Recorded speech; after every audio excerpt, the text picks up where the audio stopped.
His wife steps out of the apartment.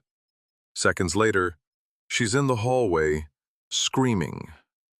A world champion fighter found dead with a purse strap around his neck.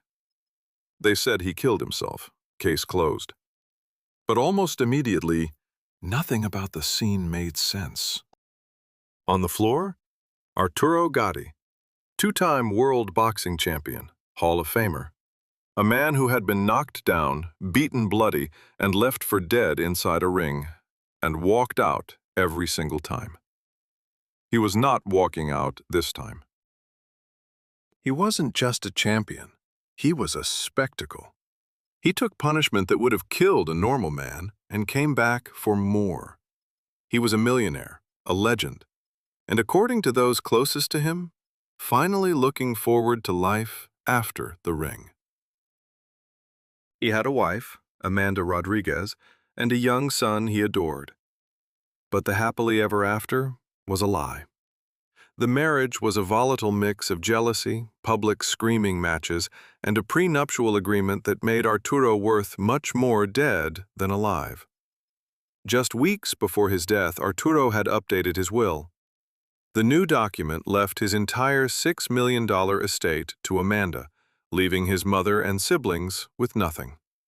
The will was signed in a language Arturo barely spoke, under circumstances his friends say were coerced. Two wills, both claiming to be real. For all the punishment he absorbed inside that ring, Arturo Gatti was terrified of something else entirely: being alone. Inside a luxury Brazilian apartment, Gatti was found dead, blood visible across the floor. The only other person in the room? His wife. The door? Locked from the inside. The police called it a clear-cut suicide. But as the blood dried, the world had questions. The police had their answer in hours. The evidence took years to speak. This is where the official story starts to fracture. On the night of July 11th, the couple was on a second honeymoon, but witnesses saw something else: an argument. Arturo, drunk, getting into a physical altercation with locals. They returned to their rental. By morning, Amanda claimed she woke up to find Arturo's cold body. But forensic evidence suggested he had been dead for 10 hours. 10 hours, in a small apartment, before she noticed her husband was gone. She told police he used a purse strap to hang himself from a wooden staircase railing. But there's a problem, a big one. The strap looked too weak to hold a man of his size, and Arturo was found lying on the floor, not hanging. Within 24 hours, Amanda was arrested for murder. The story spread fast. A champion fighter killed by his own wife. Investigators couldn't explain how a man could hang himself, fall, and end up tucked under a kitchen table. They found a bloody knife nearby, and there was a wound on the back of his head, one that raised immediate questions.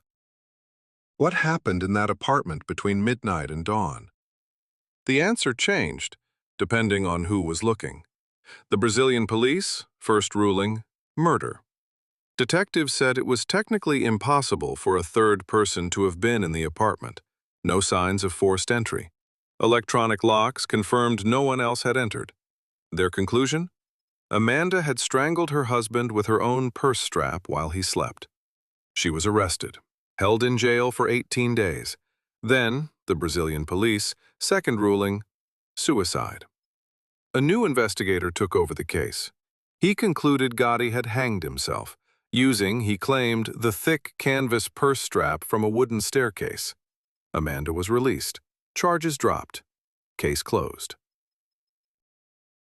Gatti's family refused to accept it. Gatti's longtime manager, Pat Lynch, hired medical and criminal experts who spent 10 months investigating. Their 300-page report concluded Gatti was murdered. Their evidence? A severe laceration on the back of the head. Forensic analysts concluded it could not have been self-inflicted.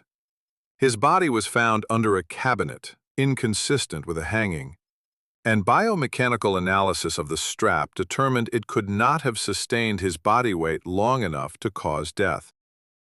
Witnesses at a civil trial over Gatti's estate testified that months before the trip to Brazil, Amanda had told friends she would show him what kind of person she could be, and threatened to kill him. The investigators named her an extreme person of interest.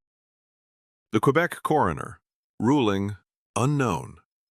A second autopsy was performed in Canada.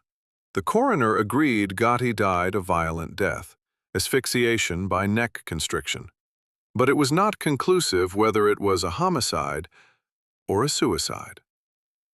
There were serious questions about the Brazilian investigation that raised significant doubts. No evidence Gatti had been drugged. No evidence anyone else entered the apartment. 3 investigations, 3 different answers, and a wound on the back of a dead man's head that everyone is still arguing about. Was Arturo Gatti a broken warrior who took his own life in a moment of drunken despair? Or was he the victim of a calculated trap set by the one person he was supposed to trust? 4 questions that were never answered. 1. Why did Brazilian authorities reverse a murder ruling in 19 days?